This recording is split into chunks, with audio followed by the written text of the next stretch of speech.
Պարոն Շահրամանյան, Փաշինյանը նախորդ կառավարության նիստին ասում էր, որ Ղարաբաղի հետ կապված ցանկացած որոշում կայացնելիս ես խորհրդակցել եմ իշխանությունների հետ, բացառությամբ այս վերջին որոշման, որովհետև ներկա այդ ժամանակ գործող իշխանությունները ասել են ինքնուրույն են որոշել այդ որոշումը կայացնել։ Դուք կհիշեք այդ ընթացքում Փաշինյանի հետ ինչ խոսակցություն եք ունեցել եք, թե չեք ունեցել, եւ ասել եք, որ Հայաստանը դրա հետ կապ ունի, թե չունի, որովհետև նա այդպես էր ասում։ Ուրեմն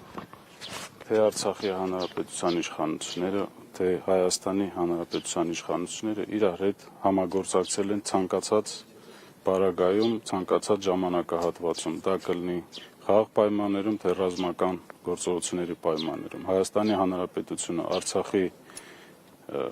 երաշխավորն է, այդ թվում անվտանգության երաշխավորն է առաջին հերթին, եւ բոլոր հարցերը քննարկում եւ համաձայնեցնում են Հայաստանի իշխանությունների հետ։ Այդ թվում 2023 թվականին։ Ես ասացի բոլոր։ Դուք իր հետ խոսել եք անձամբ։ Այո։ Բայց Արցախի վերջնական հանձնումը պայմանավորում են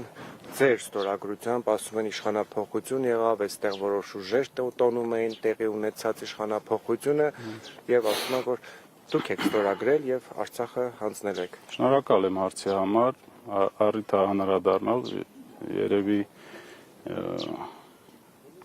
ճիշտ չենք արել, որ մինչև հիմա չենք անդրադարձել, ինչ վերաբերում է իշխանազավթմանը, իշխանափոխությանը Արցախի հանրապետությունում։ Դուք տեղյակ եք, որ մինչև բռնի տեղահանումը վերջի մոտ 9-10 ամիսների Արցախի հանրապետության ժողովուրդը գտնվում էր բլոկադայի մեջ եւ արդեն հունիսի 15-ից հայտնի դրոշի հետ կապված միջադեպի Հակարիի կամուրջում մենք հայտնվել ենք լիակատար շրջափակման եւ պաշարման մեջ։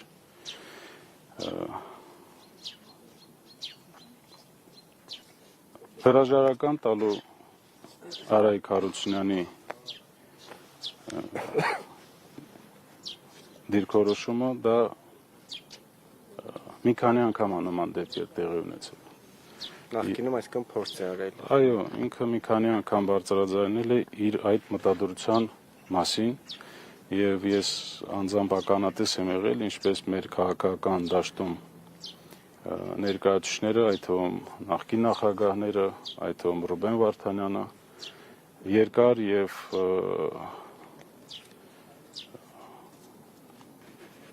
փորձում էին համոզել, որ չգնա նման քայլի,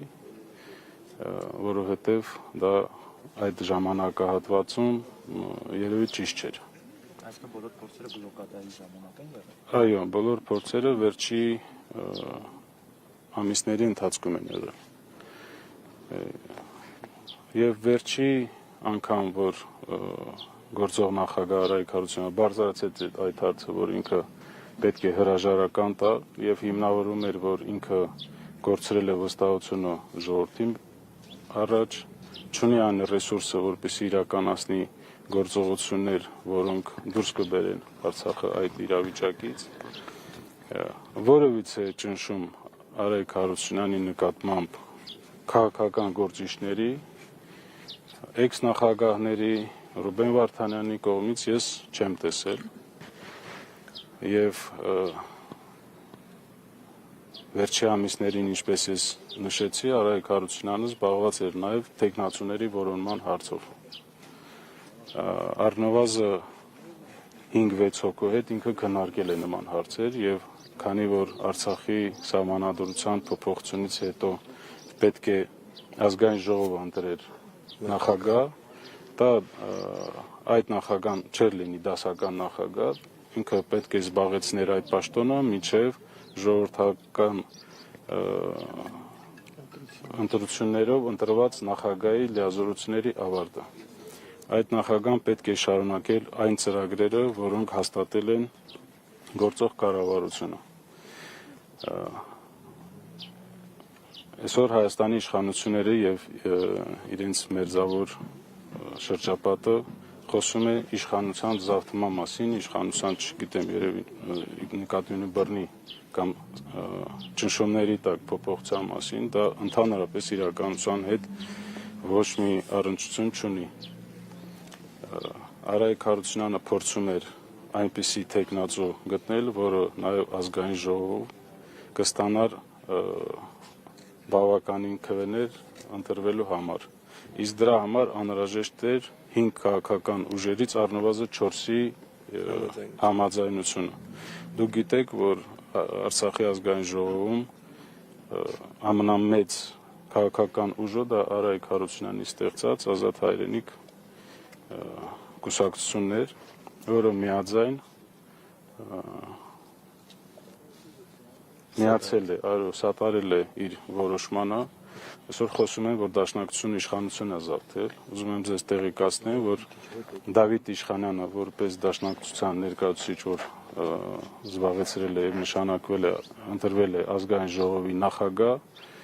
ընտրվել է անձամբ Արայիկ Հարությունյանի ներկայացմամբ եւ խնդրանքով։ Տեսեք, Նիկոլ Փաշինյանն ասում է, եթե այս ընտրություններում ինքը չհաղթի, իր ղեկավարած ուժը պատերազմ կլինի եւ նաեւ ընտրություններին դուք ում եք սատարում։ Ես որևիցե դիրքորոշում չեմ ուզում հայտնեմ, այս դա Հայաստանի քաղաքացիների որոշման տիրույթում է։ Բոլոր քաղաքական ուժերը ներկայացնում են իրենց ծրագրերը, այդ թվում Արցախի ժողովրդի հետ կապված, Արցախի հետագա ճակատագրի հետ կապված եւ պետք է Հայաստանի քաղաքացիները ընտրեն, թե ինչ ճանապարհով են շարունակելու շարժվել։ Եվ ըստ դրան նաև մենք էլ մեր դիրքորոշումը կայացնենք։